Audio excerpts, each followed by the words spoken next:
Assalamualaikum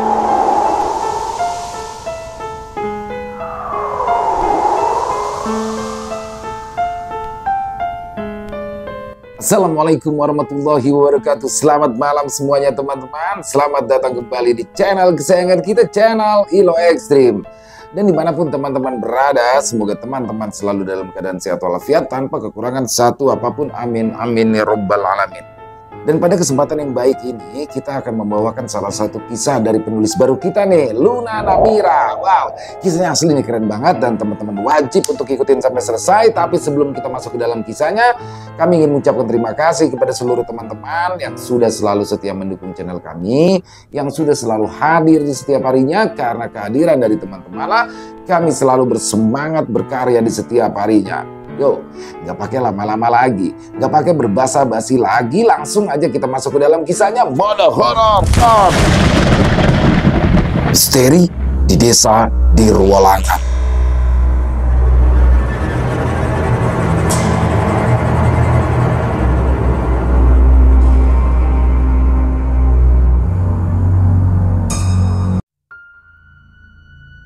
Warga kampung Dirwolangan dengan bersama-sama menabuh kentongan kayu dan beberapa alat masak seperti panci dan wajan. Beberapa orang diantaranya memegang obor sambil berteriak-teriak mengucapkan satu nama. Dewi, Dewi. Sekitar 25 orang termasuk keluarga Dewi berkumpul untuk membentuk tim pencarian seorang anak perempuan berumur 12 tahun yang bernama Dewi yang hilang kemarin sore. Dewi pamit hanya ingin membeli buku di warung dengan akses jalan kebun cabai milik salah satu warga di sana. Namun, sudah ditunggu beberapa jam ia tak kunjung kembali. Dan saat ditanya ke pemilik warung, ia mengaku kalau tidak melihat Dewi sore itu, malahan tokonya saat itu sedang tutup. Pencarian sudah dilakukan selama 2 hari, namun belum juga membuahkan hasil. Seluruh penjuru kampung hingga kampung sebelah sudah mereka sisir satu persatu. Karena tak kunjung ditemukan, Bu Sari selaku ibunda dari Dewi mengusulkan jika mereka harus memanggil aparat kepolisian untuk membantu memudahkan mereka menemukan Dewi. Akan tetapi tetua di sana menolak dan mengusulkan jika mereka harus mencoba setidaknya 1 hari lagi untuk pencarian. Karena ia meyakini jika Dewi sedang disembunyikan oleh sebangsa jin yang memang sering menampakkan wujud mereka ke beberapa warga desa. Tapi Mbah, kita harus meminta polisi untuk datang. Sudah Landu, ikuti saja perintah Mbah Darmo, Tita Buningsih yang merupakan mertua dari Bu Sari. Mau tak mau, Bu Sari pun hanya bisa menuruti ucapan sang mertua karena suaminya juga tak membelanya. Tampaknya ia juga setuju dengan perkataan ibunya. Malam ini, warga mengikuti keputusan tetua kampung untuk bubar saja saat ini, dan rencananya Mbah Darmo akan mencoba menerawang keberadaan Dewi dan akan mengumumkan besok pagi di balai desa. Ibu, Andi di sini. Lirik suara yang persis seperti suara Dewi yang terdengar samar di kuping Bu Sari. Mbah, saya ngerasa kalau Dewi memanggil-manggil kita dari deretan pohon bambu itu, Mbah, ucap Bu Sari sambil menunjuk ke deretan bambu yang memang berada tak jauh dari pos ronda tempat mereka berkumpul saat ini. Sepertinya tidak, Sari. Sudahlah, kamu itu perlu istirahat. Kamu itu kecapean. Sudah, ayo bubar. Bubar semua. Besok jangan lupa berkumpul di balai desa. Termasuk kamu juga, Sari, Wildan. Lirik Mbah Darmo ke arah Bu Sari dan Pak Wildan. Baik Mbah, Pak Wildan mengangguk. Warga yang lain sudah berjalan pulang. Hanya ada Bu Sari, Pak Wildan di depan rumah Mbah Darmo. Bu Sari menatap lekat ke arah bambu yang terlihat bergoyang akibat tembusan angin malam yang lumayan kencang sedari tadi. Sudah Bu, ayo kita pulang. Tanpa mengucap sepatah kata pun, Bu Sari beranjak berjalan pulang diikuti oleh Pak Wildan di belakangnya. Kamu ini gak berubah, Mas. Selalu saja manut sama Mbah Darmo. Kalau kita panggil polisi, Dewi itu bakal cepat ketemu. Gak usah mengandalkan ilmu yang dimiliki sama Mbah Darmo itu. Dek, Jangan ngomong kayak gitu dong. Kalau didengar sama warga atau Mbak Darmo kan nggak enak. Dikiranya nanti kita melanggar ucapan tetua. Ucap Pak Wildan sambil mencolek lengan istrinya. Ah, mas ini takut kok sama tetua desa. Musyrik. Takut itu sama Allah, mas.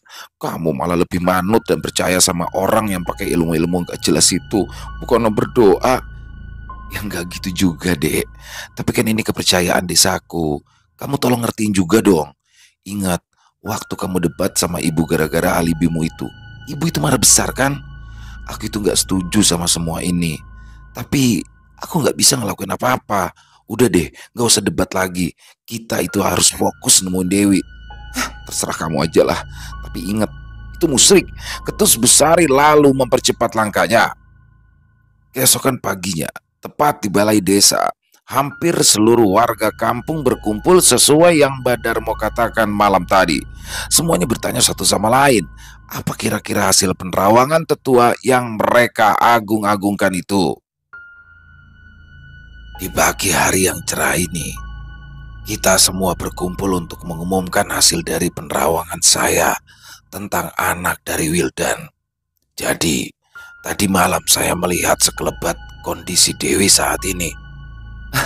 Bagaimana kondisi cucu saya, Mbak? Tanya Bu Ningsi segera. Meskipun Bu Ningsi wataknya keras kepala, ia sangat menyayangi cucu satu-satunya yang ia miliki.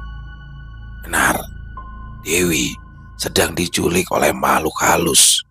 Kuntilanak merah itu kembali lagi. Loh, maksudnya Mbak Darmo itu apa ya? Bukannya kuntilanak itu sudah dikurung? Tanya salah satu warga. Ya, memang benar seperti itu. Tapi sepertinya ada seseorang yang sudah membukanya. Aduh, lalu bagaimana nasib anak saya, Mbah? Pak Wildan nampak gelisah. Ia mengkhawatirkan kondisi anaknya yang sudah 3 hari menghilang. Mungkin saja anaknya kedinginan di sana dan ketakutan. Sementara tidak ada yang bisa kita lakukan, Wildan. Ikhlaskan saja, tutur Mbak Darmo yang membuat Bu Sari semakin emosi. Loh, maksud Mbak Darmo itu apa? Seharusnya Mbak Darmo itu bisa membantu kami menemukan Dewi. Bukankah Anda tetua di sini? Apakah pantas seorang tetua menyuruh kami untuk menyerah dan membuat alibi kalau anak saya? Kalau Dewi tidak bisa kembali, teriak Bu Sari dengan raut wajah yang murka. Sudah deh, sudah. Aku tahu perasaan kamu gimana, tapi kita harus tetap tenang agar suasananya nggak tambah runyam nantinya. Pak Wildan mencoba menenangkan istrinya, Bu Sari, menatap sengit ke arah Mbak Darmo yang nampak terdiam, sedangkan Bu Ningsi, ia tampak melamun, hanyut dalam pikirannya sendiri. Ini tetua yang kamu takuti, gak lebih dari seorang pengecut. Bu Sari mulai menitikkan air matanya. Ia menangis sejadi-jadinya di sana, sedangkan warga hanya bisa menenangkan Bu Sari dan lagi-lagi menyuruh agar mengikhlaskannya. Bukan kali pertama berita anak hilang di kampung. Jika anak tetangga Bu Sari 1 bulan yang lalu juga menghilang, dan tetua desa mengatakan hal yang sama setelah 2 hari pencarian, dan beberapa anak lain dalam kurun waktu beberapa tahun terakhir juga mendapati hal yang serupa. Namun anehnya, anak-anak yang hilang biasanya berumur 10-12 tahun saja, dan itu terjadi pada Jumat sore atau Kamis sore. Tutup mulutmu, Sari. Tidak pantas kamu ngeluapin emosi kamu di sini, bentak Bu Ningsi. Maaf, Sari. Saya ini bukanlah tetua yang pengecut seperti yang kamu katakan. Tapi saya hanya menyatakan apa yang sebenarnya terjadi. Anakmu itu sudah terbelenggu oleh kuntilanak itu. Kamu tahu kan, sewaktu pengurungan kuntilanak itu, timbul wabah penyakit di desa ini. Kalau kita berurusan sama kuntilanak itu, mau dibuat bagaimana desa ini olehmu? Kamu ingin wabah penyakit itu datang lagi? Ucap Mbak Darmo dengan raut dingin dan tangan yang dikepal dengan keras. Kita beralih ke masa lalu. Pergi kamu dari sini, gertak Mbak Darmo pada sosok kuntilanak merah yang berdiri tak jauh dari mereka. Bah, apa ini akan berhasil? Tanya salah satu warga. Apa kamu tidak percaya sama saya? Tanya Mbak Darmo dengan melirik sekilas warga yang bertanya tadi. Percaya, Mbah?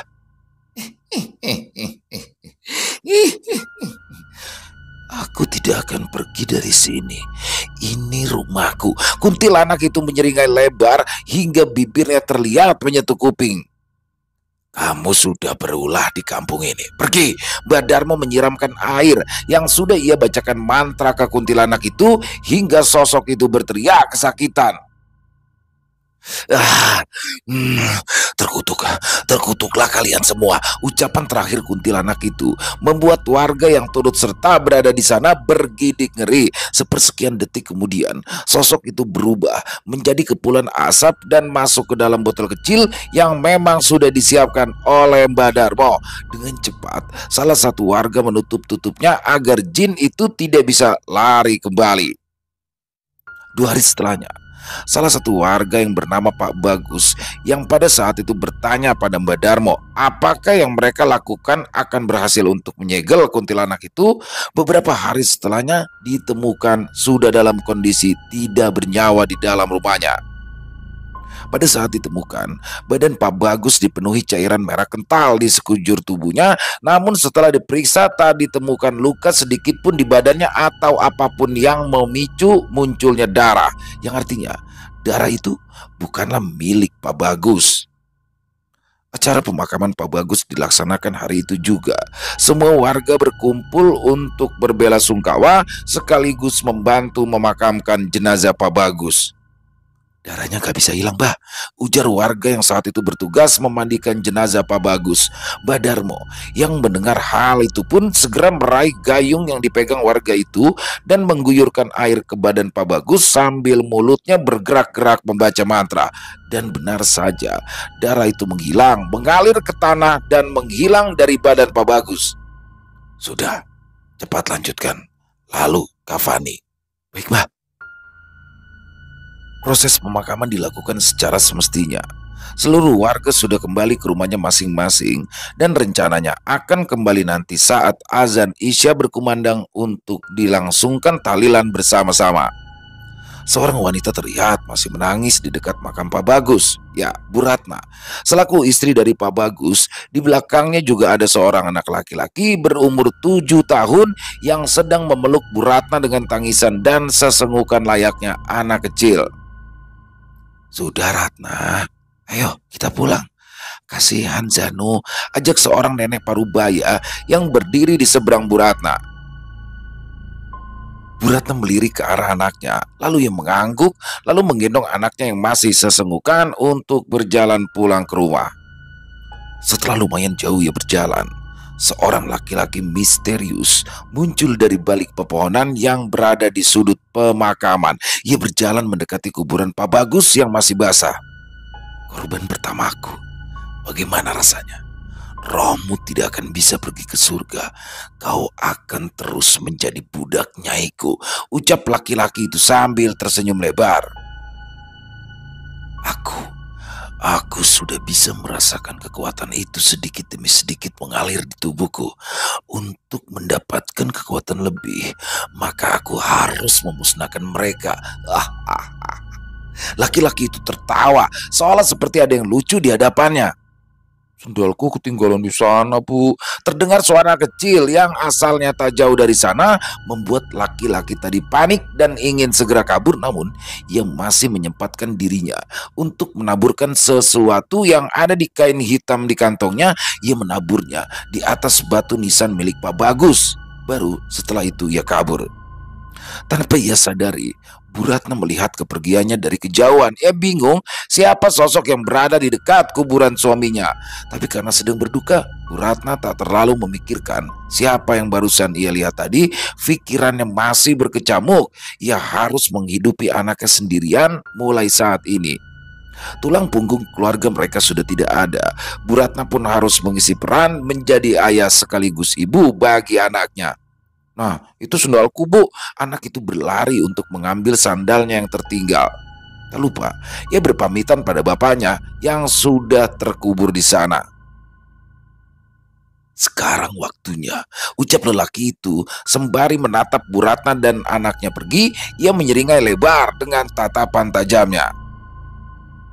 Seminggu telah berlalu, Bu Ratna sudah berhasil mengikhlaskan kepergian suaminya dan berusaha sekuat tenaga demi anaknya. Ia harus memerankan dua peran sebagai ayah dan juga ibu bagi anaknya. Semua berjalan lancar seperti biasanya. Bu Ratna berjualan ikan di pasar, melanjutkan usaha suaminya. Sebagian uang dari hasil penjualannya untuk biaya kehidupan dan sekolah anaknya, sisanya ia tabung untuk berjaga-jaga jika suatu saat ia membutuhkannya. Bu, kepala Ade pusing. Kalau anaknya sambil memegangi kepalanya, ia juga meringis kesakitan. Loh, sakit kenapa nak? Bu Ratna menghampiri anaknya yang saat itu terjongkok di lantai. Nggak tahu bu, tapi kepalaku sakit. Kesadarannya menghilang sesaat setelah ia mengatakan kepalanya terasa sakit. Nak, bangun nak, bangun. Bu Ratna mengguncang-guncangkan tubuh anaknya perlahan, berharap Zanu membuka matanya. Sudah 4 jam Zanu pingsan. Namun tak ada tanda-tanda jika Zanu akan membuka matanya. Ia masih terkulai lemas di atas kasur. Bu Ratna saat ini hanya bisa menunduk lemas. Ia bingung harus berbuat apa. Yang bisa ia lakukan saat ini hanyalah berdoa, berharap Zanu bisa cepat tersadar. Bu Ratna berdiri untuk pergi ke dapur. Ia berencana membuatkan teh untuk Zanu jika ia terbangun. Cetek. Bu Ratna menyalakan kompor untuk membuat teh. Sesekali ia melirik ke arah kamar Zanu untuk melihat apakah Zanu sudah tersadar. Ah! Terdengar teriakan dari arah kamar. Bu Ratna yang panik segera berlari ke arah kamar Zanu. Teh buatannya ia tinggal begitu saja di atas meja dapur. Bu Ratna yang sudah berada di dalam kamar Zanu dengan jelas melihat tubuh anaknya kejang-kejang dengan bibir menganga dan berteriak-teriak tanpa henti. Nak, kamu kenapa nak? Kamu kenapa? Bu Ratna segera merangkul tubuh anaknya dan mencoba menyadarkan, namun Zanu masih saja seperti tadi.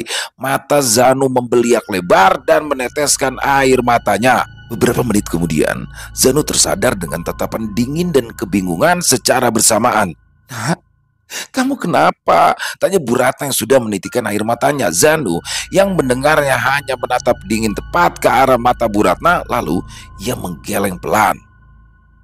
Aku nggak apa-apa. Zanu mau tidur, ucap Zanu. Lalu ia menarik selimut menutupi seluruh tubuhnya. Ia meringkuk memunggungi ibunya yang tengah menatapnya kebingungan. Nak, kamu mau minum teh nggak? Ibu tadi udah buatin loh. Nggak usah bu, Zanu mau tidur. Zanu nggak kenapa-napa kok. Ya udah, kalau gitu ibu keluar dulu ya.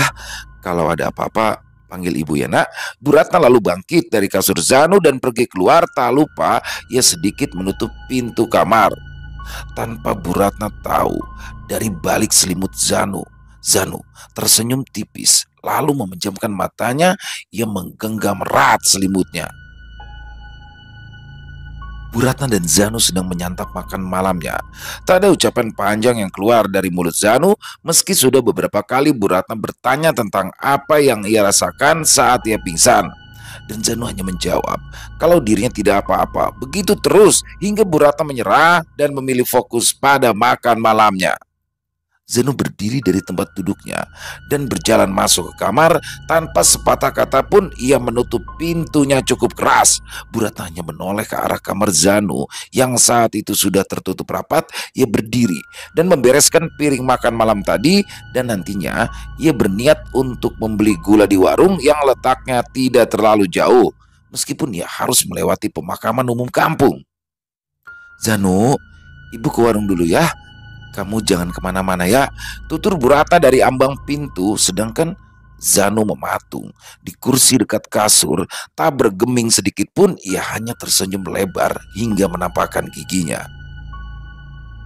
Lalu saat Bu Ratna ingin menutup pintu, Zanu tiba-tiba saja bangkit dari kursinya. Lalu ia berlari ke arah Bu Ratna dan mencekiknya dengan kuat. Sedangkan Bu Ratna yang terkejut berusaha melepaskan cekikan Zanu. Untuk anak seusia Zanu, kekuatannya seharusnya tak akan sekuat ini. Namun nyatanya Bu Ratna tak bisa melepaskannya. Tubuh Bu Ratna diangkat dengan mudahnya. Lalu Zanu lemparkan ke arah ruang keluarga. Kamu kenapa nak? Ini ibu nak, sadar, ucap Bu Ratna sambil memegangi punggungnya yang sakit akibat menabrak tembok yang dimana ada paku kecil di sana bekas lukisan yang dulunya dipajang, membuat baju Bu Ratna sedikit sobek beserta kulitnya. Dan tiba-tiba saja Zanu berlari ke arah tembok lalu membenturkan kepalanya ke tembok dengan keras. Saking kerasnya kepalanya terkena ke tembok, kepala Zanu sampai bocor hingga mengeluarkan darah yang segar. Dengan segera Bu Ratna berlari ke arah Zanu, menariknya menjauh dari tembok agar Zanu tak kembali membenturkan kepalanya ke tembok. Akan tetapi, secara tiba-tiba Zanu kembali mendorong ibunya dan kembali membenturkan kepalanya ke tembok, namun kali ini lebih keras hingga menimbulkan suara benturan yang sangat keras. Ibu, lirian terakhir Zanu sebelum tubuhnya sempoyongan dan terjatuh ke lantai, diikuti darah yang mengalir tak henti-hentinya dari kepala. Tubuh kecilnya kaku. Bu Ratna menghampiri tubuh anaknya sudah tidak bernafas. Dengan darah bersimbah di mana-mana, air mata Bu Ratna jatuh sebegitu banyak mengalir ke pipinya. Ia merasa gagal menjaga anak satu-satunya. Jika saja ia bisa lebih kuat menahan anaknya, mungkin saja anaknya masih bisa bernafas. Zanu, maafin ibu. Kalau aja ibu gak selemah itu buat narik kamu jauh dari tembok, kamu gak bakal kayak gini. Maafkan ibu, Zanu. Bu Ratna menangis sejadi-jadinya. Bu Ratna menyentuh muka anak laki-lakinya berharap jika ada keajaiban dan Zanu bisa bernafas kembali. Meski Bu Ratna tahu itu tidak akan terjadi, Zanu sudah banyak kehilangan darah. Warga mulai memasuki area pemakaman, di mana mereka harus melewati pagar besi usang yang sudah karatan, belum lagi jalan merah tanah di areanya, dan pohon-pohon besar di sekeliling TPU. Suasana yang lembab serta angin sepoi-sepoi kala itu menemani acara pemakaman. Turunkan mayatnya, ditambah Darmo kepada beberapa lelaki yang bertugas menguburkan jenazah Zanu. Baik mbah, mereka akhirnya menurunkan jenazah Zanu dan menguburnya dengan selayak-layaknya. Acara pemakaman Zanu sudah selesai dilaksanakan, namun warga yang hadir belum semua kembali ke rumah masing-masing. Ada yang masih mencoba menghibur Bu Ratna, ada yang hanya terdiam terpaku. Makam Zanu terletak di sebelah kanan milik makam ayahnya, sesuai apa yang Zanu katakan sebelumnya. Jadi setelah Zanu menabrakkan kepalanya ke tembok dan terjatuh ke lantai, ternyata ia masih sadar dan meminta maaf kepada ibunya kalau Zanu memiliki kesalahan. Bu, Zanu pengen dikubur di dekat makam ayah, lirik Zanu saat itu, dan akhirnya permintaan itu dikabulkan oleh Bu Ratna. Kasihan ya, baru beberapa hari yang lalu suaminya meninggal. Sekarang anaknya juga ikut meninggal. Tragis lagi meninggalnya. Suara dua orang ibu-ibu yang berbicara pelan tak sengaja terdengar oleh Bu Ratna, namun ia tak begitu menggubrisnya. Lagian ia memang mengiyakan ucapan ibu itu. Malang sekali nasibnya memang kali ini kehilangan dua orang yang disayanginya hampir secara bersamaan di bulan yang sama. Kamu ini, nanti Bu Ratna denger enak, jawab keduanya menimpali ucapan seorang ibu-ibu yang membicarakan Bu Ratna. Yang sabar ya Nduk, ikhlaskan saja, ucap salah satu ibu-ibu pelayat sembari menyentuh bahu Bu Ratna. Iya Bu, saya paham, tapi saya nggak bisa ngiklasin suami dan anak saya yang perginya hampir bersamaan. Saya merasa gagal, lirih Bu Ratna yang masih mengelus-ngelus batu nisan milik Zanu.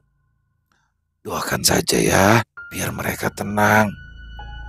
Percuma, bisik suara tak kasat mata di telinga Bu Ratna membuatnya terjingkat kaget hingga mundur beberapa langkah. Loh, kenapa Bu? Tanya ibu-ibu yang tadi berinteraksi dengan Bu Ratna. Enggak apa-apa. Mungkin tadi saya salah dengar, jawab Bu Ratna dengan senyum getir terdapat di wajahnya. Saya pikir kenapa tiba-tiba kaget terus mundur, timpal ibu itu sambil menggaruk-garuk punggungnya. Gak apa-apa Bu, gak apa-apa. Ya sudah, karena acara pemakaman sudah selesai ibu-ibu dan bapak-bapak, silakan bisa kembali ke rumahnya masing-masing ya, ucap Pak RT yang sedari tadi diam memandangi pemakaman umum. Baik Pak RT, dengan bersama-sama mereka menyusuri jalan TPU dan bergegas pulang. 1 minggu pun berlalu. Banyak korban berjatuhan setelah Zanu meninggal. Anak-anak di desa memiliki gejala yang sama seperti Zanu, mencoba menyakiti diri sendiri ataupun satu sama lain, hingga suasana kampung berubah menjadi mencekam. Anak-anak yang mungkin selamat dibawa keluarganya untuk mengungsi ke rumah sanak saudara mereka yang ada di luar kota ataupun di luar daerah. Keranda menjadi sering digunakan untuk membawa jenazah anak-anak yang menjadi korban penyakit misterius itu. Bah, ini maksudnya apa? Sebenarnya apa yang terjadi di desa ini? Semua warga di Ruolangan berkumpul untuk berdiskusi tentang wabah aneh yang sedang melanda kampung. Lebih tepatnya, hal aneh. Sudah, sudah. Biar saya ngurus. Kalian semua ndak perlu ikut campur, ucap Mbak Darmo dengan nada dingin. Loh, nggak ikut campur gimana toh Mbak? Anak saya itu dijadi korban loh Mbak. Timpal ibu-ibu dari barisan belakang membuat semua warga mengiyakan ucapannya. Kondisi mendadak ricuh akibat ada provokasi salah satu warga saat itu. Cepat selesaikan masalah ini sebelum korban semakin bertambah. Kita semua itu tidak mau kalau desa di Ruolangan ini menjadi desa mati. Ya, saya tahu. Saya tahu apa yang bapak-bapak dan juga ibu-ibu rasakan. Tapi mohon bersabar. Saya juga masih harus mencari tahu tentang apa yang sebenarnya sedang terjadi. Kembali lagi ke saat ini. Bagaimana ini, Bah? Tanya seorang lelaki parubaya yang sedari tadi duduk di dalam rumah Mbak Darmo. Mbak Darmo tak bergeming sedikit pun. Ia masih terlihat sibuk dengan kain-kain hitam yang berusaha ia gulung. Saya takut, Mbah. Takut kejadian di masa lampau itu terjadi lagi. Sudah cukup anak-anak di desa ini mati secara tragis. Ya, saya juga berpikiran seperti itu. Tapi saya juga berpikir jika arwah anak-anak yang dulu sudah mati meminta tumbal untuk menemani mereka, tutur Mbak Darmo setelah menaruh gulungan kain hitam tadi di dalam kayu berukuran sedang yang ia simpan di bawah ambalan kayu. Jadi karena itu Dewi menghilang. Apa karena, ya betul, Dewi lah yang diambil oleh mereka. Sangat tidak memungkinkan untuk kita bisa mengambil kembali Dewi. Mungkin saja sukmanya sudah dibelenggu di alam sana. Kalau memaksa mengambil, tentu kemungkinan besar kutukan itu akan kembali datang seperti 20 tahun yang lalu. Biarkan saja Dewi, daripada semua warga desa mati.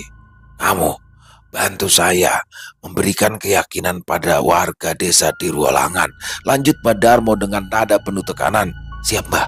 Lelaki parubaya itu hanya bisa menuruti perkataan dari Mbak Darmo. Lagi pula ia juga berpikiran sama. Ia tidak mau jika anak dan cucunya menjadi korban sama seperti anak-anak desa terdahulu. Sementara itu, di pinggir desa yang sunyi, tampak kedua orang yang sedang berdiskusi di bawah sinar rembulan. Kenapa harus Dewi?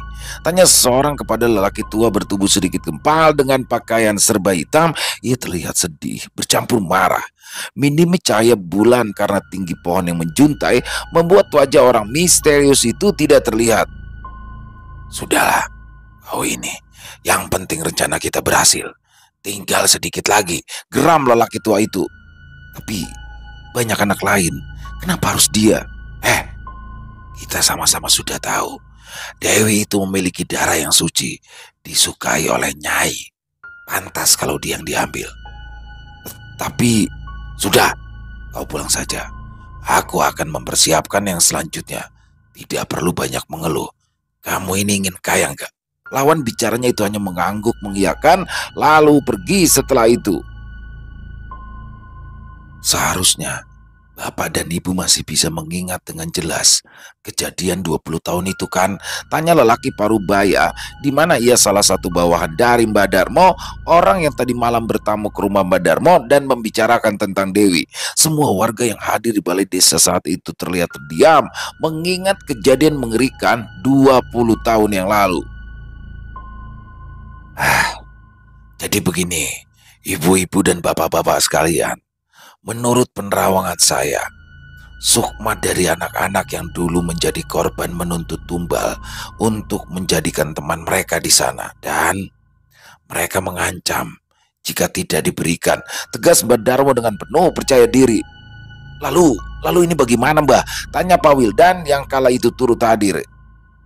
Ya, perkataan Mbah Darmo tiba-tiba terpotong karena Bu Sari tiba-tiba berbicara dengan lantang, membuat semua perhatian orang tertuju padanya. Gimana sih? Awal bicara, katanya ada yang membukalah, apalah itu. Sekarang bisa-bisanya Anda bilang kalau anak saya itu menjadi tumbal. Tahu begini, lebih baik saya panggil polisi.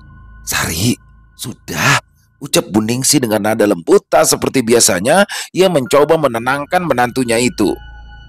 Kamu tahu apa yang terjadi setelahnya? Ya, itu yang terjadi. Jadi saya minta maaf, tapi tolong mengerti, kami semua tidak mau desa kami seperti dulu lagi, ucap Mbah Darmo sambil menunduk. Gimana? Gimana caranya saya bisa nyelamatin anak saya? Tanya Bu Sari yang kini mulai tenang, terlihat dari nada bicaranya yang mulai kalem. Sudahlah Sari, hanya satu nyawa yang direlakan dan itu bisa menyelamatkan puluhan nyawa warga desa. Coba tolong jernihkan pikiranmu, teriak lelaki parubaya yang bernama Pak Ujang, membuat Pak Wildan tersulut emosinya. Pak Wildan berlari dengan cepat, meminggirkan kerumunan warga dan tepat berdiri di hadapan Pak Ujang. Maksud Bapak apa? Saya nggak bisa segampang itu merelakan anak kesayangan saya. Coba kalau Bapak yang ada di posisi saya, apakah Bapak rela? Tanya Pak Wildan sambil menggertak giginya. Oh tentu, saya itu akan mengorbankan satu. Lagian anak saya itu kan 4 kok. Anak saya yang sulung juga tidak berguna. Seperti di film kan, mengorbankan satu demi dunia. Yaitu yang desa ini alami saat ini. Warga yang mendengar perkataan dari Pak Ujang sedikit kaget. Begitu pula dengan Pak Wildan. Semudah itu ia mengikhlaskan. Benar juga sih. Ya benar. Suara bisikan warga mulai terdengar dari belakang punggung Pak Wildan.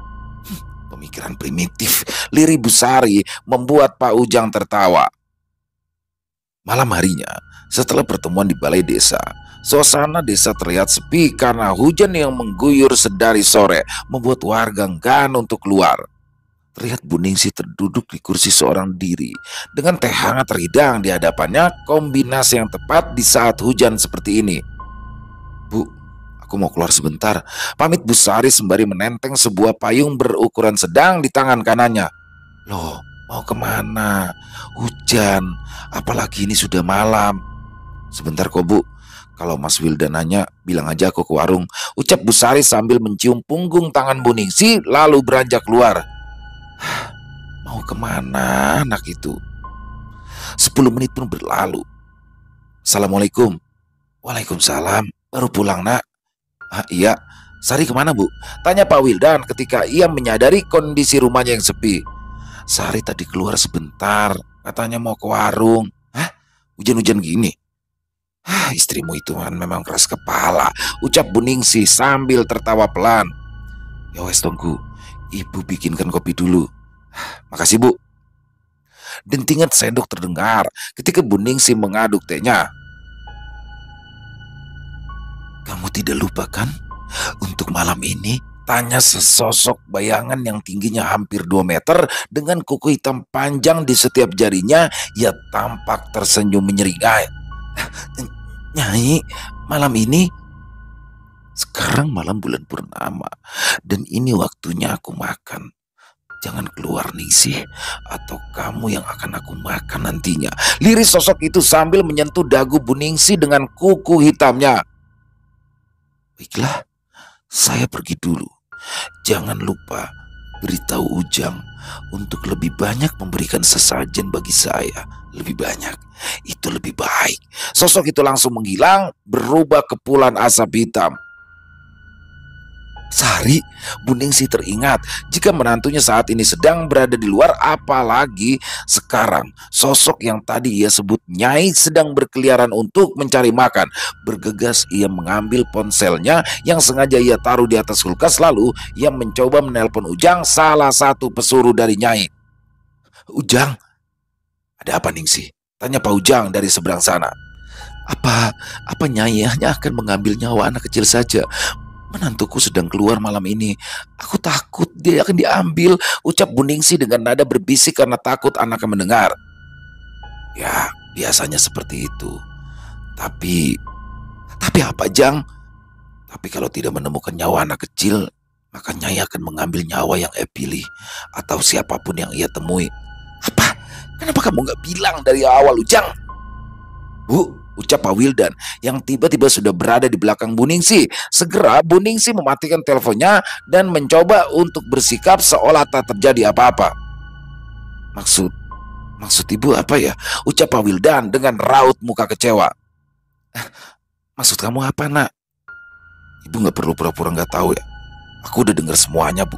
Buningsi hanya terdiam. Ia tak bisa lagi berkutik sedikit pun. Ia merasa bersalah karena sudah membiarkan cucu kesayangannya menjadi korban dari egonya. Jelasin, Bu. Jelasin. Maksud ibu apa? Maafin ibu, nak. Ibu gelap mata. Ibu nggak tahu kalau cucu ibu yang akan jadi korban. Kenapa? Kenapa ibu tega ngelakuin itu? Ibu kepingin kaya, nak. Ibu capek hidup seperti ini terus. Tapi nggak gini caranya, Bu. Bukannya kita sudah berkecukupan, dibandingkan orang-orang di luar sana yang tinggal di pinggiran jalan. Ibu itu harusnya bersyukur. Maafin ibu, nak. Sudah, nak. Sekarang ibu mohon, kamu cari istri kamu, mau dia pulang. Nyai saat ini sedang mencari tumbal. Ibu takut. Maksud ibu? Sudahlah, nak. Cepat cari istrimu. Tanpa banyak bicara lagi, Wildan segera berlari keluar rumah tanpa memakai payung. Biarlah badannya sakit, yang penting sekarang adalah keamanan istrinya dulu. Busari berjalan menyusuri jalanan yang becek. Dengan hujan yang terus mengguyur, berbekal payung dan senter mini di tangannya, ia maju tak gentar sedikit pun berusaha mencari keberadaan anaknya seorang diri. Dewi, kamu kemana, nak? Ibu, aku di sini. Terdengar suara tangis yang lirih dari balik pohon bambu yang tumbuh menjulang. Dengan penerangan seadanya, Busari menyoroti cahaya senternya ke arah pohon bambu untuk mencari sumber suara yang ia yakini jika itu adalah suara anaknya. Nak, kamu di mana, nak? Busari berjalan mendekat ke arah bambu, mencari di sela-sela batang bambu, berharap jika anaknya berada di sana. Di sini, Bu, di atas. Ketika Busari menengok tepat ke arah atas, ia terkejut kala mendapati anaknya yang sudah dalam keadaan pucat menggigil kedinginan. Namun tak lama kemudian, Busari bergidik ngeri karena ia melihat sebuah sosok berwajah hancur dengan kuku hitam panjang. Matanya yang bolong terlihat mengeluarkan cacing-cacing kecil yang mengakibatkan bau busuk menyeruak sangat tajam ke hidung Busari. Dengan pelan, sosok itu mengelus-ngelus pucuk kepala Dewi dengan tangan yang penuh darah, sedangkan Dewi hanya bisa menangis pelan, mungkin karena ia tak punya cukup kekuatan. Biarkan anak ini bersamaku, liris sosok itu, namun terdengar tajam. Tidak, itu anakku, pergi, teriak Busari yang emosi. Ia bahkan menunjuk-nunjuk muka sosok itu tanpa rasa takut sedikit pun. Pak Wildan berlari menuju ke warung yang memang jaraknya lumayan jauh, karena memang ia dengar tadi istrinya pergi ke sana. Namun setelah ia sampai, warung itu sepi dan kelihatannya sudah tutup. Jadi di mana keberadaan istrinya? Dengan tubuh basah kuyup, Pak Wildan pun terus berjalan mencari ke tempat istrinya sering kunjungi, namun hasilnya nihil hingga ia sampai tepat di depan rumah Pak Ujang yang terlihat lampunya mati. Karena kelelahan, Pak Wildan beristirahat sementara di pos penjagaan yang tak jauh dari rumah Pak Ujang. Tak lama kemudian, pintu rumah Pak Ujang terbuka hingga menampakkan Pak Ujang yang sedang berbicara seorang diri. Dengan hati-hati, Pak Wildan bersembunyi di bawah pos tempat ia duduk, mencoba mengamati sedang apa Pak Ujang saat itu. Dan beberapa menit kemudian, terlihatlah sosok yang mungkin menjadi lawan bicara dari Pak Ujang. Sesosok kuntilanak merah setinggi 2 meter sedang berdiri di hadapan Pak Ujang. Dengan nada gemetar karena takut dan juga kedinginan, Busari membacakan ayat kursi untuk mengusir sosok jin jahat itu. Bacaanmu salah, koreksi sosok itu, lalu melompat turun ke hadapan Busari. Pergi, Pergi kamu, sentak Busari ketakutan. Ia juga semakin memperkeras bacaan-bacaan ayat-ayat suci Al-Quran yang ia hafal. Hei, pergi kamu, jin sialan, teriak Badarmo yang tiba-tiba saja datang dengan beberapa anak buahnya.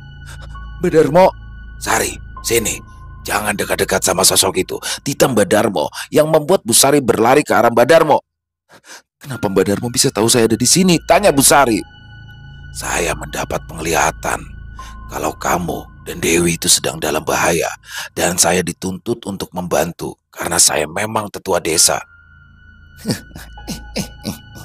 Pahlawan kesiangan, ucap sosok itu. Lalu tertawa pelan.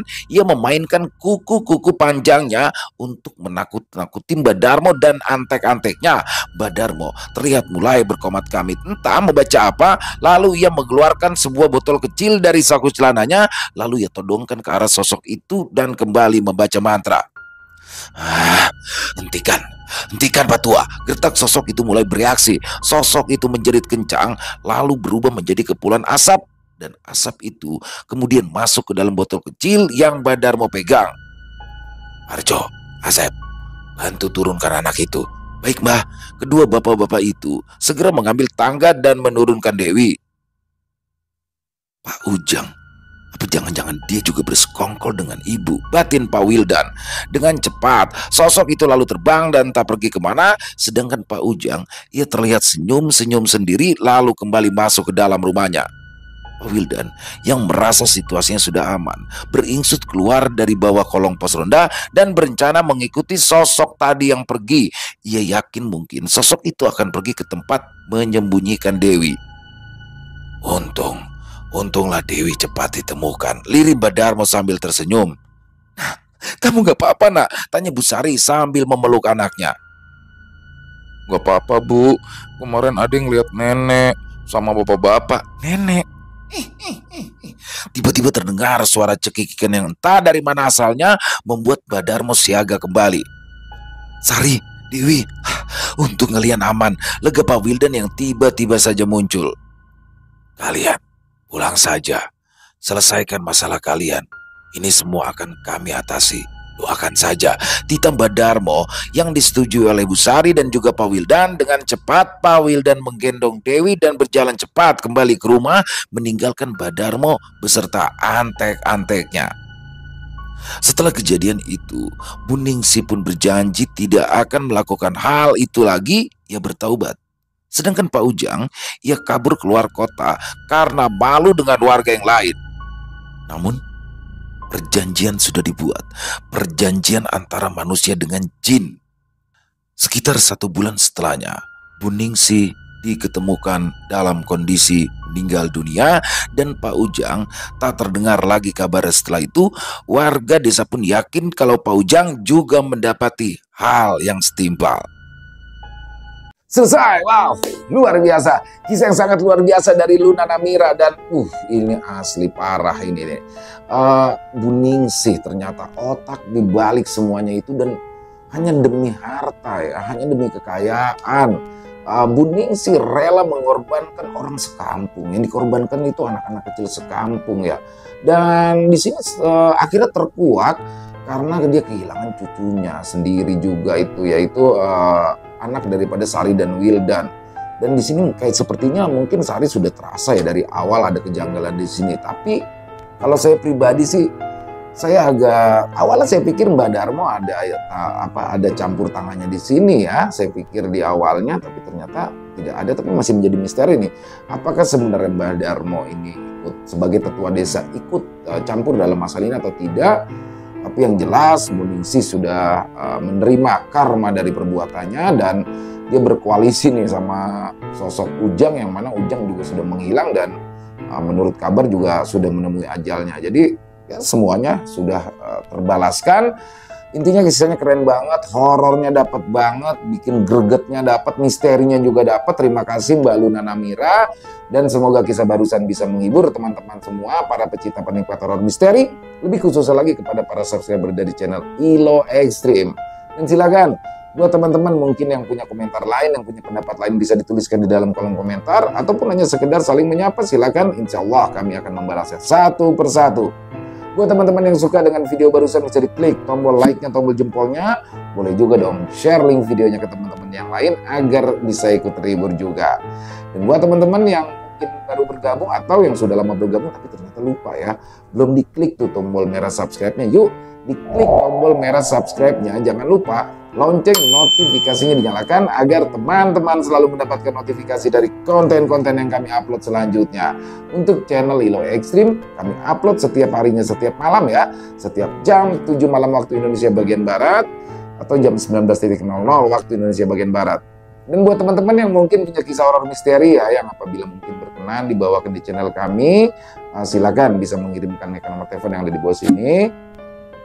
Dan bebas ya, dalam bentuk tulisan boleh, dalam bentuk rekaman suara atau audio atau voice note boleh, senyamannya teman-teman aja. Buat yang sudah mengirimkan kisah, kami ucapkan terima kasih. Dan buat teman-teman yang sudah mengirimkan kisah tapi belum dibawakan di channel kami, harap bersabar ya, karena harus melalui proses penggarapan terlebih dahulu. Di akhir kata, saya Ilo mengucapkan permohonan maaf apabila mungkin dalam pembawaan kisahnya barusan ada kata-kata saya yang salah, ataupun ada kata-kata saya yang kurang berkenan. Saya mohon dibukakan pintu maaf yang seluas-luasnya, karena saya hanyalah manusia biasa, tempatnya salah dan dosa. Sampai berjumpa lagi di konten-konten kami selanjutnya, yang pasti tidak kalah ngerinya, pasti tidak kalah seramnya, masih bersama saya Ilo di channel ILO Ekstrim. Salam sehat sukses selalu untuk kita semua. Jangan lupa bahagia, tapi jangan pernah pura-pura bahagia. Wassalamualaikum warahmatullahi wabarakatuh.